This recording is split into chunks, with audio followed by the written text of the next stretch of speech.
We are going to go through the basics. I am Denise Robinson, real estate diva. I've been a real estate investor for 23 years with cash index with 23 years now. I Six-figure wholesaling business, and I'm not saying six figures for 1 year. I did six figures this month. Okay. Specializing in creative finance strategies for real estate investing. I am a licensed New York State real estate broker. I do everything on my social media. I'm a huge advocate for social media, and you guys will see why later in this presentation. Portfolio building and management. That's another thing that I specialize in. I currently have, as you'll see soon, my portfolio. I also hold a bachelor's degree in business, specializing in marketing, advertising, and public relations. So your girl is smart sometimes anyway. Okay, now why should you listen to me? Because I've helped 110 of my clients start their real estate investment business. I've built a multi-million-dollar real estate portfolio for myself and others. One of my coaching clients currently has 2.2 plus million. I know it's 2.5 million, and I didn't want to correct that. I know it's 2.5 million that she's been able to acquire in cash for people funding her projects, thanks to some of the things that we've discussed in our coaching. That allows them, now she is going to be the bank with that 2.5 million. She's going to make other people's real estate dreams come true. I have two clients who have already become the bank and started to fund other investors' projects. And that's something you can do once you've gotten past this little bit. I have 10 clients right now who have branched off from wholesaling into real estate with the money that they made from wholesaling. They are now flipping houses, they're building short-term rental businesses, or they're investing in multifamily residences. A multifamily residence is anything with 50 units or more, so apartment complexes. I know a lot of people say, oh, anything over 5 is commercial. Anything over 5 is commercial. But when you're talking about multifamily, you want to go 50 plus. Okay? Now, let's get into this. What is wholesaling? Before I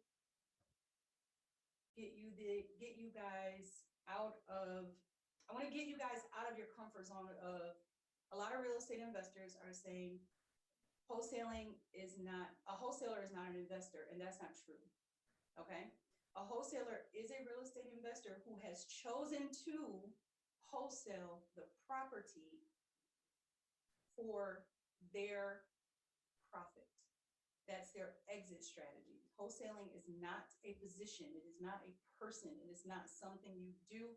It is an exit strategy that you utilize in this business so that you build capital. Because let's face it, we weren't all born with silver spoons in our mouths, and we damn sure wasn't born with parents that can all give us $1 million to, fund our dreams and aspirations in real estate. So we have to understand wholesaling is an exit strategy. So what is wholesaling?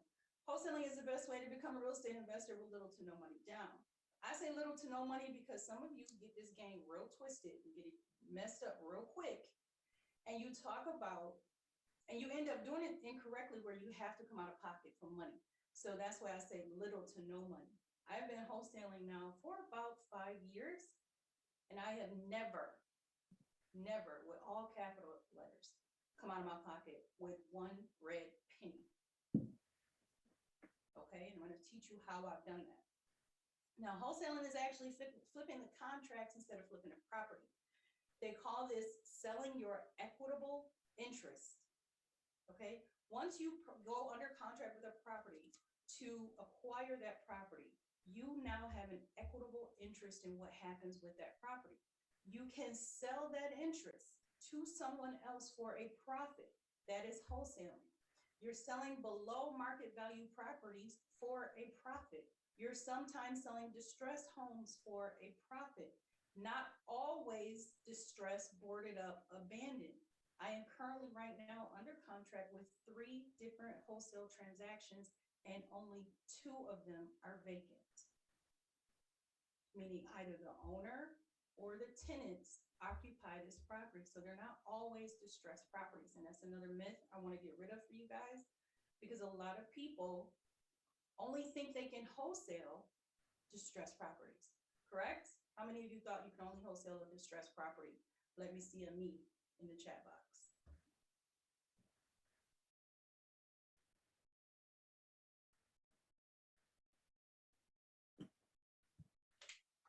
None of you thought you could do that? Okay. Everybody knew they could wholesale properties even if they weren't stressed. Because that's not what I normally get. A lot of people are under that other impression. Now, let's see. Oh, goodness, here we go with this. All right, back to where we were. Now, who are the people in the transaction of a wholesale deal? First of all, you have a seller. You have a seller. A seller is a person, not necessarily the owner of the property. A seller is the person who is legally able to sell the property. That can be a power of attorney, that can be the attorney, it can be the executor of the estate, it could be a child, it could be a parent, it could be the neighbor down the street, if the seller has given them permission to sell the property. So you always want to be in contact with the seller. They want to sell quickly. They have all the necessary documents, and they're going to be the ones that's in communication with you, the person acting as a wholesaler. So then we have the wholesaler / investor. You are basically the transaction facilitator for this process. You should be knowledgeable. You should keep this transaction on track. You should be in communication with everyone. You should know where every step of the way where this transaction is at all times. And you're the one that brings about the meeting of the minds. Okay? All right. And then you have your end buyer, or the buyer, or the investor, or your client, whatever you want to call them, your partner. A lot of people say this is my investment partner, which in a wholesaling transaction, it truly is your investment partner. Your buyer is your investment partner. Okay. Now, the final owner of the property is what we classified as who's going to end up with this property. That is your end buyer. There are 3 types of end buyers in real estate. Okay. They are either going to be the flipper, the landlord, or the homeowner. And I'll explain to you later exactly who they are, what they are, and why they do what they do as soon as I explain to you this process. Now, before, a lot of people ask this question, do I need my LLC before I start wholesaling? No, you don't. Anybody tells you that you do, they're not telling you the truth.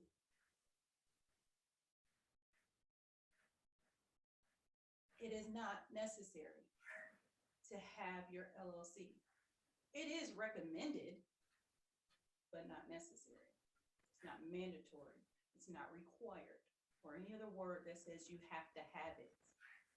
I am a firm believer, and I teach my coaching clients, and if any of them are on this call right now, they will tell you, we believe in not spending money until you started to make money. A lot of you come into this business and you do a lot of things. And I've talked to some of you this week because I did 15 free 30-minute strategy sessions on how to get your real estate investment business set up for wholesaling. And the majority of you, not everybody, but the majority of you are paying for PropStream, you're paying for VAs, and you're doing a whole lot of stuff that you shouldn't be doing right now because you're not making any money. Okay, so now in business formation, how you start is how you will finish. So if you start out sloppy, it's gonna take a longer time for you to get accomplished for growth. So let's backtrack and say, again, do you have to have your LLC, S Corp, C Corp, DBA established? No, you can wholesale under your own name. However, I do recommend that you get your business formation in order correctly before you start. And that's any business. I don't care if you're collecting seashells on the seashore, get your business, get your back end in order, right? Soapbox is gonna be put away until the next time. Now, what do you wish to accomplish is going to determine what type of entity you need to set up under. I am a C Corp, a corporation, but I have multiple companies up under one umbrella. If you are only looking to wholesale or only looking to run your real estate investment business from this, you might only need an S Corp or an LLC. You might choose to do a DBA. I, for one, never recommend that you stay in a DBA situation. That is the most harmful, it can be the most costly, and it will definitely hurt you in the long run if you were to ever be sued. So do not do that. I put it on here because it's an entity that everybody likes to throw in my face, but I do not recommend DBAs whatsoever. Okay? Now, what you can accomplish and what you want to accomplish is how you're going to set up. What do I always say?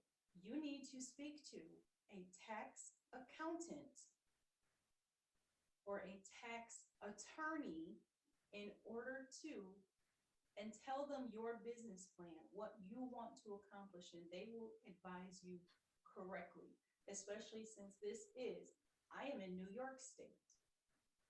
You might be in Hawaii or Nevada or North Dakota or Florida or Texas. You may not be in New York State. So the information I give you may not be legal in your state. That's why I suggest talk to your tax attorney or your tax accountant. Okay? All right. Cool, cool. Now, change and growth should be simultaneous in this business, and often we get the two confused. Change is, hey, this process doesn't work, or hey, the law has changed, I need to switch up my process. Growth is, I am no longer just wholesaling. I am now looking to buy and hold. I am now looking to flip. I am now looking to Airbnb. I am now looking to be in vacation homes. Now I'm only concentrating in New York City, where before I was in Buffalo, or now I'm in Miami, Florida, South Beach, where before I might have been in Lakeland, Florida. So I would suggest you know the difference between change and growth. They're both necessary, but they are two very different things in this business, especially real estate. So let's talk about you and your goals. Now, and everybody, I know you guys are like, well, when are we gonna start talking about wholesaling? This is talking about wholesaling. I don't teach you how to wholesale. I teach you how to run a wholesale business. And that's the difference between me and a lot of your other coaches, and your gurus, your do-roos, and your no-roos. So bear with me, I'm getting to it. I promise you. Okay? Goal setting. When you are trying to goal set, you need to know, first things first, what is your desired assignment fee? How much do you plan to make per transaction? Now, for some of you who are wholesaling and some of you who have wholesaled in the past, what do you think your desired, you can put it right in the chat box. What is your desired fee? What is your desired fee? And once I see some, I'm going to tell you what mine is, because mine changes over time.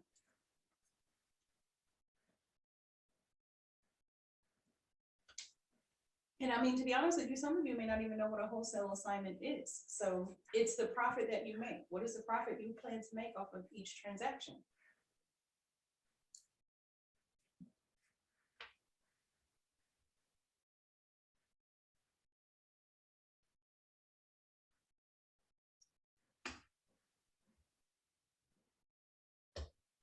Oh, so none of you know what your assignment fee is?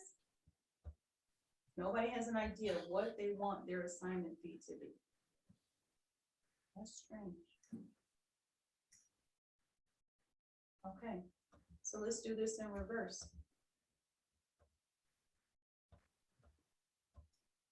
Not only do we want to know what our assignment fee is, how many deals will you close? How many deals do you want to close per month? How many per year? That may determine how much money do you want to make for the year? How much money do you want to make for a month? That is something that people do not. Patricia, I am new, but I would think at least 5,000 as an assignment. That's a good place to start, Patricia. It's not whatever you want. It depends on how you.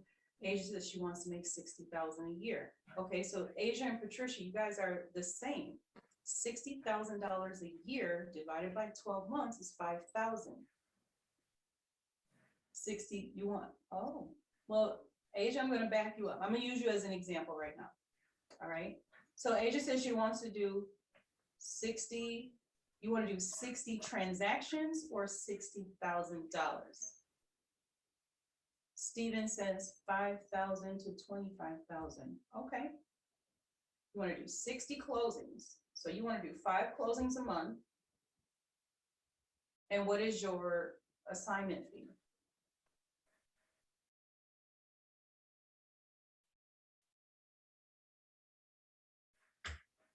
So we're doing 5 closings a month for Asia and her assignment fee. $15,000. Okay, I have my calculator, guys, and you should have brought one with you too, because we are going to be doing some math later, unless you want to shoot your phones. But 5 times 15,000. So Asia wants to make $75,000 a month.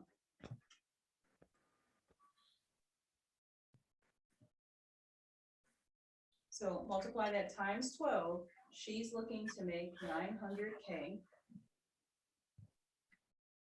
per year.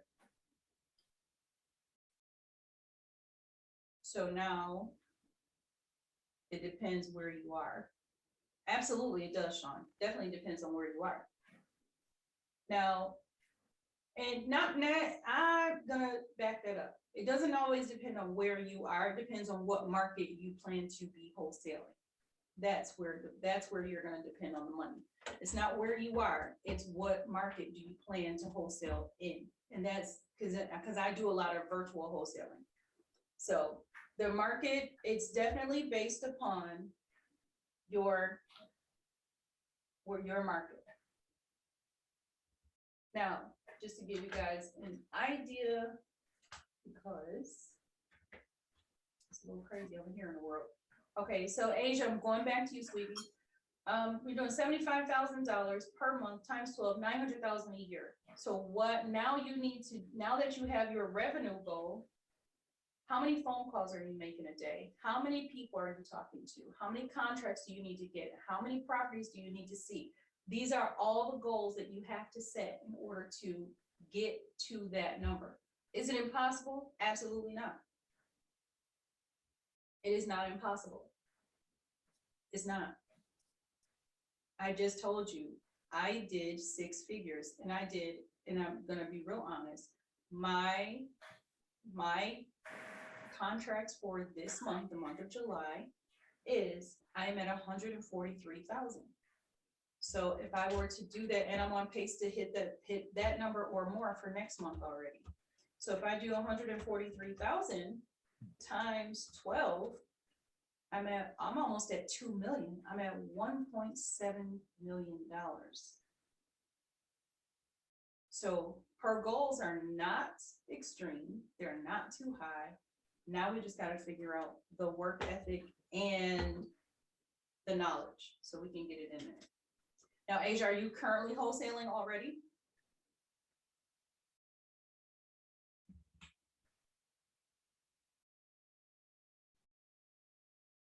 My delay. She said, not yet. Okay, well, we're about to get you started, honey. You got this. I think you got this. Let me go back because I keep being back past this. All right, now, so we have our goals. We know that Asia's desired assignment fee is $75,000 per month. We know that she needs to close 5 deals per month.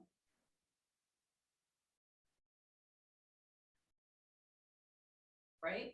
How much will she make per month? $75,000. We said that already. So what is her annual revenue goal? 900,000. Now, will she make 15,000 on every single deal? No. But at least she knows how she now has a base, a foundation of where she can ebb and flow. And that's where she needs to look and see, hey, you know what? Well, this month I only made 50,000. So next month my goal is 100 because I got to make up the 25,000 that I didn't get. Or my goal, oh my gosh, I hit 150. I doubled my goal. So my goal next month is still 75,000. It doesn't lower. Our goals never reduce. They always increase. Okay, guys? All right. So this gives her that foundation. This is why you need to know what it is that you want. You can't just, if you don't have a plan and you don't have a goal and you don't have something to look forward to, you will do this half-assed and you will do this incorrectly. And you won't make a lot of money. Okay? Successful people have planned. Then they educate themselves. Then they process and then they implement. That is what we do. All right. So who do you need on your team? Once you make money, you will need a whole team. For now, it might just be you. The accountant, an attorney, and a coach. You need an accountant. These are 3 people that you cannot find and you have to get ahead of time. You need an accountant because your accountant is your bookkeeper, they're your budget organizer, they're your tax consultant, they're your financial recorder. If you have a corporation, you should be filing and sending to your accountant on a monthly or quarterly basis a profit and loss statement. So you don't bombard them at the end of the year and show up with a shoebox full of receipts. Okay, if you have something like QuickBooks or a system like that, print it out or print it out and email it to your accountant or give them access to it so they can just go in there and run your numbers. My accountant pulls me every 90 days. You know what she says to me? She goes, Lisa, you need to spend XYZ dollars in order to avoid paying XYZ in taxes. That's what an accountant does. Not the person that does your taxes, an accountant, okay, a CPA, certified public accountant. My attorney, please, please, please. I know your sister's cousin's boyfriend went to law school and they have an attorney practice and they're a really good lawyer, but if they don't specialize in real estate, don't use them. You need a real estate attorney, and I don't care who you're talking to. If anybody tells you that you don't need a real estate attorney, they are not giving you good advice. Do you need a business attorney? Yes, but you also need a real estate attorney. These two are not the same. I'm going to give you a perfect example. I had a buyer try to come back at me before and try to sue me, saying that they didn't know that I was a licensed agent. And I'll get back into that later. My real estate attorney told me, I am not a litigation attorney. You need to find a litigation attorney, and referred me to someone else. Because my real estate attorney doesn't do litigations, and guess what? My litigation attorney does not do real estate. So you have to have your specified attorney that specializes in what it is that you need to do. Okay? All right. Now, your attorney will review all of your contracts. They'll get the type, if you are in an attorney state, such as New York is an attorney state, Michigan is a title company state. So in Michigan, you don't need an attorney for a real estate transaction, but in New York State, you do. Okay, so my attorney or the title company will review all the contracts. They're going to order the title searches. They're going to counsel me on what I can and cannot do within the law of all of my transactions. What did I tell you at the top of this? I specialize in creative finance strategies. Sometimes these creative finance strategies come off the top of my head and my attorney goes, I've never done it before. Let's figure it out. So that's the type of an attorney I have. And he's amazing. I love him and I'm never leaving him. Hey, Yanira, how you doing, babe? So that's where we are. So you review all contracts. He's going to tell me what I can and cannot do. And when I tell you I've come up with some things, if you join me or go through some of my other courses, you hear the craziness that I've come up with for some of my creative finance deals. But they work. So when I tell people, my people always say, well, does your attorney specialize in this? What does he specialize in? He specializes in whatever I come up with. But he is a real estate attorney and a very successful and very sought after in our area. So yes. Now you need a coach. Now Sean Jefferson is on here and she's a coach. Okay. I'm a coach. I am not a mentor. That's what I'm not. And I see a lot of people in these groups. I'm in Black Girls in Real Estate, Wholesaling Houses Support Group, Wholesaling Houses Full-Time, Wholesaling this, Wholesaling that. I'm in all of these groups on Facebook, as well as you guys are too. And you always see people saying, I need a mentor. Let me tell you the difference. The mentor is going to say, yay, they are a cheerleader. They are to encourage you. A coach is going to ask you for results. What are you doing? Even if you're paying them, if you're not doing the work, they don't want to waste their time.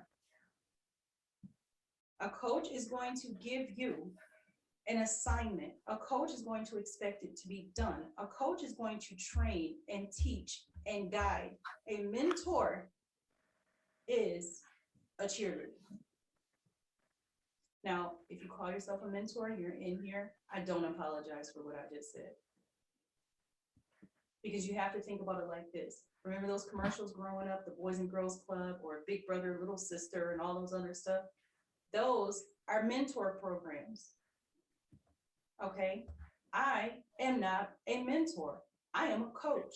I teach my people how to build a business. This is not a game. This is serious business, and this is what we do. I also am not a sugarcoater, and I cuss a lot, but I'm not cussing on this because, of course, I'm teaching you guys a class. So, but if we're doing one-on-one coaching, I may not be the coach for you. You might say, you know what? I don't like Delisa's approach. Let me talk to Sean. Oh, I don't like Sean's approach. Let me go to Janet. Oh, I don't like Janet's approach. Let me go talk to Martin. You have to find a coach that's right for you. Because I will tell you, I am not everybody's favorite shot of Patron, but I do give it to you straight with no chaser. Sheena said, as long as you're keeping it real. Absolutely. Absolutely. Yanira actually is one of my coaching clients. Let's say she's a bulldog boss lady. Yeah. And I drop the F-bomb a lot. So you need a coach. A coach is going to educate you. They're going to encourage you. They're going to sit down and get a strategy going with you. They're going to advise you on the best practices for your skill level. And they're going to tell you when you're not ready for the next step. That is the coach. A mentor is going to say, yeah, you can do it. Let's go. That's not me. All right. And that's not a coach. And that's the difference between a coach and a mentor, which is why I do not apologize when I say, and I have a video on my YouTube channel and on my Instagram page. And it basically says, I am not a mentor. I'm not trying to kiss your babies. I'm not trying to be your friend. I'm trying to help you build so you can have freedom to live the life that you want to live. And that's what I do. So you need a coach. You don't have to come with me, but I encourage anybody in this business or wanting to get into this business to get a coach and get someone who's doing what you do. I'm sorry. Don't get the person who says, oh, I used to wholesale, but now I'm flipping houses, because they don't want to take that time out to go what they're going to consider backwards. You want someone who's doing what you do. Okay, that's why I say get a coach, research your coaches, vet your coaches. I don't care if you're paying $50 or $5,000 or $50,000. Make sure you are getting the best for the money budget that you have. Okay, all right, I'm done on that. No work, no progress. There we go. So these are the 3 people on your team that you're going to have to pay. Okay, this is pay. Now, some coaches, I'm going to be honest, some coaches will say, you know what, I'm going to let you come into my program, but it costs this amount. Or they'll say, hey, you know what, I'm going to let you into the program, and I know you don't have any money, so what we're going to do is your first 3 deals, you have to pay. You're going to pay something. Either you're going to pay in time or you're going to pay in cash. Something. You're going to pay something. All right. Now, you will eventually need an assistant, but right now you are your assistant. You are your cold caller. You are your skip tracer. Why? Because you belong to a fraternity called Broke Fly Broke. You broke. Now, if you can afford a VA, which is a cold caller, to make phone calls for you, go ahead, get one.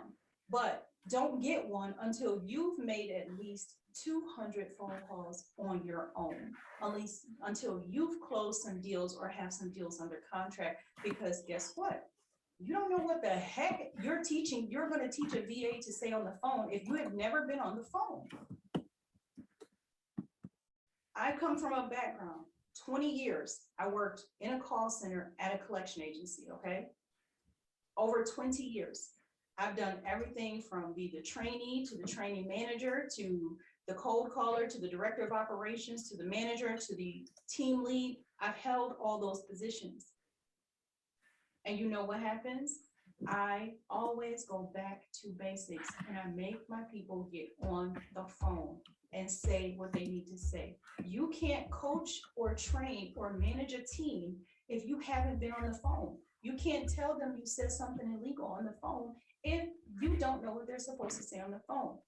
Your cold callers, I'm hearing horror stories from a lot of you guys. Your VAs, oh, I got a VA, they make phone calls for me. So what are they saying on the phone? What do you mean? Well, what script did you give them? Oh, you went with the company that offered the script. How do you know that's what you want to say? Have you listened to the phone calls from the cold caller to make sure they're sticking to the script? How are they handling objections? See, you don't know this, so you need to be on the phone and you need to handle those objections and you need to see what they're saying and you need to create your own script and train your VA. I'm going through this right now. That's how I can honestly say it. I am training a VA and I created my own script, and your guys are going to get the script in a minute. Like I said, we've been on this call now for about 37 minutes and I haven't even touched on wholesale yet, because it's much more than just a side hustle. It's much more than a money grab. It's a business, and that's what I want you guys to understand. Now, my assistant creates my lead sheet. She takes the lead from the wholesaler and puts it on a spreadsheet or puts it in a different queue of my dialer system and gives it to me so I can make those phone calls and I can do that follow-up. She keeps me on track. She makes sure, and she also handles all my transactions, because once I get a fully executed contract, I don't want to be bothered anymore. I want to go get the next one. So I give it back to her and she talks to the attorney, the title company, the buyers, the sellers. She handles that. That's her job. Okay, now guess what? I had to do that job before I could create the position and give it and pass it off to her, right? So I know what she's supposed to do. I also know what she's doing. So in case she says, you know what, I don't have a voice, or I got COVID, or I'm going on vacation, or how about this? I quit. I need to be able to pick up where she left off until I can train somebody else to take her position. And that's where a lot of you guys are making the mistake and not doing your due diligence in forming your business the correct way. That's why I'm here. So my assistant creates my lead sheet. She keeps me on track. She ensures my procedures are being followed. If I don't have time, she's going to listen to the cold caller's phone call to say, hey, you know what, Lisa, I noticed this week we only got 4 leads from the cold caller. Last week we had 7. What was the difference? You see what I'm saying? So that's where you need somebody who's on your team. Not only do they have to be on your team, they have to have your back, and they got to watch you and help you watch your money. You don't want somebody who's just sitting on their butt collecting a paycheck and doing nothing. All right. So the cold caller is going to make the appointment. Now, I don't know what you guys have your VAs doing. My VAs do nothing but make phone calls, and I have 7 steps to the initial phone call, which we're going to go over during this course, this workshop, and we're going to talk about that. My cold callers do not negotiate my deals. My cold callers don't even mention money. Well, how do they make it? What are they saying on the phone? Their purpose, my cold caller's entire job, her whole life depends on one thing: getting me an appointment to see that house. Getting my JV partner or my boots on the ground in whatever state that she's calling to get the appointment to see that house. That's all they're doing. And I have 2 point callers. One is a guy and one is a girl. Okay, that's all they're doing. They're my first line of negotiations, but they don't negotiate anything. Do they follow up on my leads? Hell no. Absolutely not. Now, will I someday in the future have them do that? Once they've perfected and mastered this, then I'll train them something else. But until then, no. They're going to make phone calls and set up appointments. That's it. Okay. Now, skip tracer. I do not skip trace anymore. But I told you I came from collections. That's where skip tracing originated. I did collections for the United States Department of Education, federal government collections. I could find anybody. But do I have an hour or two every day, 3-4 hours a day to skip trace? No, I don't. So what do? I pull my list and I send it over to a guy who skip trace for me. It's a guy I found on Fiverr. Okay, Fiverr and Upworks. You guys need to start using those services to get, that's what you should spend money on. I can get 1,000 account skip trace for about $70. But y'all want to pay, y'all want to get a VA, y'all want to pay for prop stream, y'all want to do all this extra stuff that you shouldn't do. Now, if you're going to spend money, that's where you should spend money, skip tracing. Because why? It saves you time. Your VA is saving you, what's she saving you time? How is it saving you time if they haven't made you any appointments? If you don't have any appointments to go on, you got plenty of time. So that's the way I look at it. So that's your next line of defense is your skip tracers. So the skip tracer is going to complete my skip tracers. They have completed lean searches. The site for my skip tracers, Fiverr, F-I-V as in Victor, ERR.com, Fiverr. And what I'll do is once this is over, guys, if you follow me on Instagram or Facebook, I'll put it's 2 hours on the end of Fiverr, guys. I'll put a list of tools that I use and I'll make a list of tools that I use. Okay. Now, my skip tracer gives found searches to my assistant because my assistant is like their boss. You think I want to talk to my skip tracer all day? You think I want to talk to my cold caller all day? No. They send the list back. My assistant pulls the list, loads it into the dialer, gives it to the cold caller. Guess what the cold caller does? Disposes the list, all the contacts, and it comes to me. It's an automatic, systematic process. But did you hear me say, I am already established. I'm already making the money. I made on one deal last week enough to pay for all of these people. The skip tracing for a year, my dialer for a year. I made that money already, so I can spend that money. So that's the difference between my operation, which has already been established for a while. This is not an overnight success type thing, okay? This is something that you guys need to understand. There's no such thing as an overnight success. People bust their ass for months, days, years, weeks, everything, years before they become an overnight success, okay? All right, carry on. So I am not your average wholesaler. Any of you that have heard about wholesaling, you've heard about wholesaling this way. Go out, drive for dollars, find a property, do what you need to do, market the property, negotiate it, get it under contract, negotiate it, and then go find a buyer. What the hell? That's a lot of work. All right, now I don't do mine like that. I find my buyers first. I built a buyers list. I have 80 plus buyers on my buyers list for a nationwide virtual wholesaling business. Okay, my buyers give me their criteria. I then pull my searches based on their criteria. Now I'm focused on what they want. Why? Because now I have the money. I already made the money at that point. I just gotta supply a product. That's called supply the demand.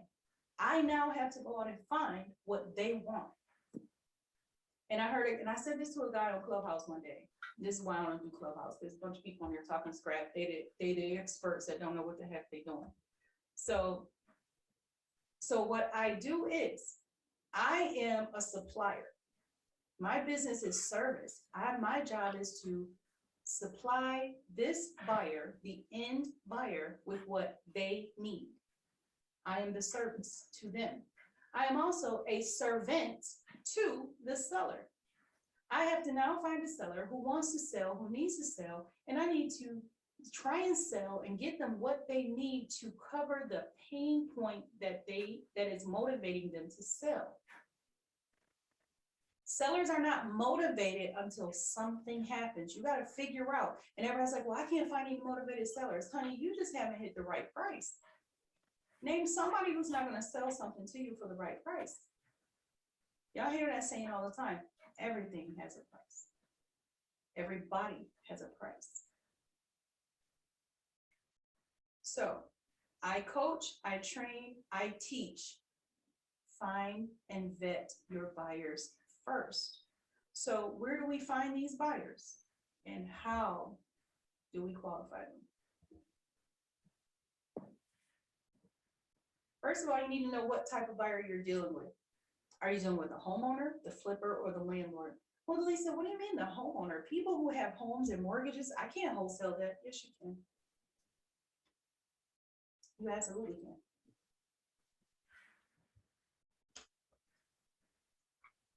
As long as they don't have an FHA loan, yes, you can.